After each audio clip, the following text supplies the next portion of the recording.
राष्ट्रीय स्वयंसेवक संघ के नेतृत्व में मातृशक्ति सम्मेलन का महाविद्यालय मेला मैदान में हुआ आयोजन। सांसद साध्वी प्रज्ञा ठाकुर ने लिया भाग। रविवार को मथुरा के रामलीला ग्राउंड में मातृशक्ति सम्मेलन का राष्ट्रीय स्वयंसेवक संघ मथुरा के नेतृत्व में आयोजन किया गया। मुख्य अतिथि के रूप में पहुंची सांसद साध्वी प्रज्ञा ठाकुर ने कहा कि नारी भारतीय जनजीवन की मूल दूरी है। हमारी संस्कृति, परंपरा या धरोहर नारी के कारण ही पीढ़ी दर पीढ़ी हस्तांतरित हो रही है। समाज की जड़ता को दूर करने का काम भी नारी शक्ति ने ही किया है। नारी विधाता का सर्वोत्तम उपहार है। नारी ही वह मिट्टी है जो जीवन की बगिया को महकाती है। नारी ने केवल व्यक्तिगत बल्कि राष्ट्र निर्माण में भी अहम भूमिका निभाती है। किसी भी राष्ट्र को उन्नति नारी शक्ति के सहयोग के बिना अधूरी। जिस राष्ट्र में नारी को दोयम दर्जा प्राप्त है वह राष्ट्र कभी उन्नति के शिखर पर नहीं हो सकता। हमें ज्ञात है कि जब भी कभी देश पर संकट आया है, पतियों ने अपने पति अथवा माता ने अपने पुत्र के माथे पर तिलक लगाकर जोश, जुनून व विश्वास के साथ रणभूमि पर भेजा है। परिवार और समाज को संभालते हुए राष्ट्रीय अंतर्राष्ट्रीय स्तर पर नारी ने सदैव ही विजय पताका लहराते हुए राष्ट्र के विकास में अपना अभूतपूर्व योगदान दिया है। यही कारण है कि नारी को योगदृष्टा भी कहा जाता है। इसी पर पेट में राष्ट्रीय स्वयंसेवक संघ महिला द्वारा महानगर के द्वारा आयोजित महाशक्ति सम्मेलन का आयोजन किया गया।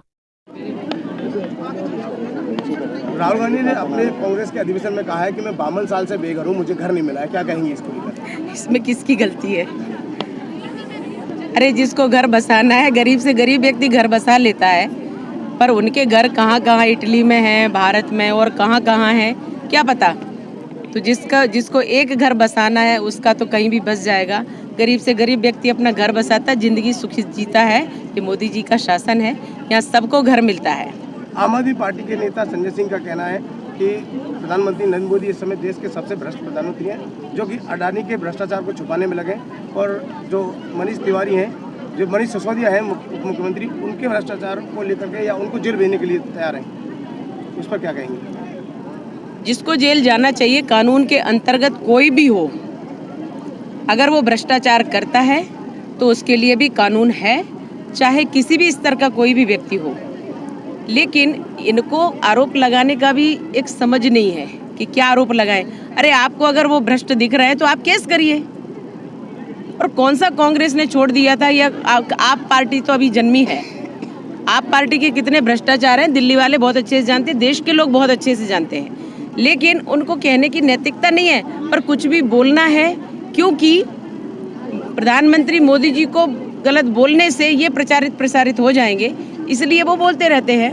माननीय मोदी जी भ्रष्टाचार अगर करते तो तुम जैसे लोगों को कहने की आवश्यकता नहीं पड़ती। भ्रष्टाचार के अंतर्गत तुम जिस प्रकार से लिप्त हो, तुम जहाँ जाने वाले हो जेल में, जैसे मनीष सिसोदिया जी भी जेल के दरवाजे पे ही लगभग खड़े हुए हैं, तो मुझे लगता है कि डर क्यों रहे हो? अगर असत्य हो तो डरने की आवश्यकता, और अगर निडर हो, अगर सत्य हो तो डरने की आवश्यकता नहीं है। मैं 9 वर्षों तक जेल में रही, मुझे मालूम है कि कांग्रेस ने फंसाया था, गलत किया है, लेकिन मैं आज भी सत्य पर अडिग हूँ और डरती नहीं हूँ और निर्भीकता से बोलती हूँ। क्यों? क्योंकि मैं सत्य हूँ। तो अगर तुम सत्य हो तो चिल्ला क्यों रहे हो? चोर ही चिल्लाता है, इसलिए चिल्ला रहे हैं। चौपाइयों को लेकर कुछ लोग सवाल खड़े करते हैं।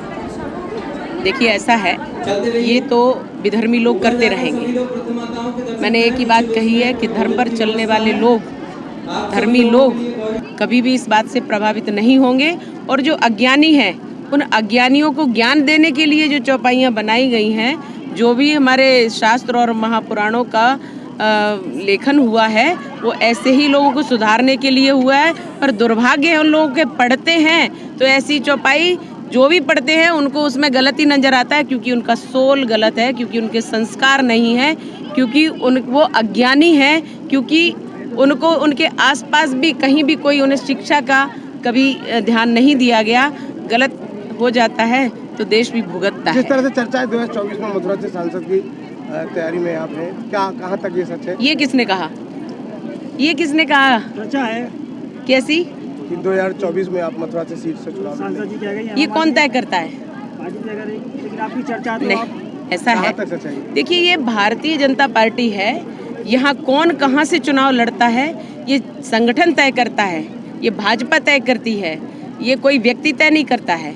इसलिए ये तो प्रश्न नहीं कोई बनता। अभी दिल्ली में जो आम आदमी पार्टी के पार्षदों ने जो अभी बीजेपी पे हमला किया है, उसके बारे में क्या कहना चाहेंगे? मैंने कहा ना, बौखला करके ये लोग इस प्रकार की हरकतें करते हैं, लेकिन भाजपा पर इसका कोई प्रभाव नहीं पड़ता।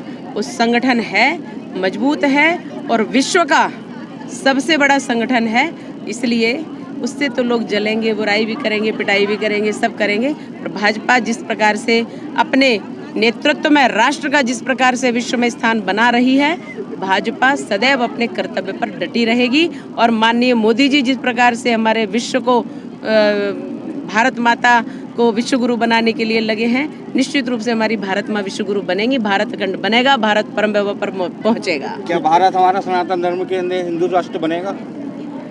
हमारा यह देश हिंदू राष्ट्र ही है। इस देश में रहने वाला प्रत्येक व्यक्ति हिंदू है, ये हमारी परिभाषा है। हिंदुस्तान का प्रत्येक व्यक्ति हिंदू है, ये हम नहीं कह रहे।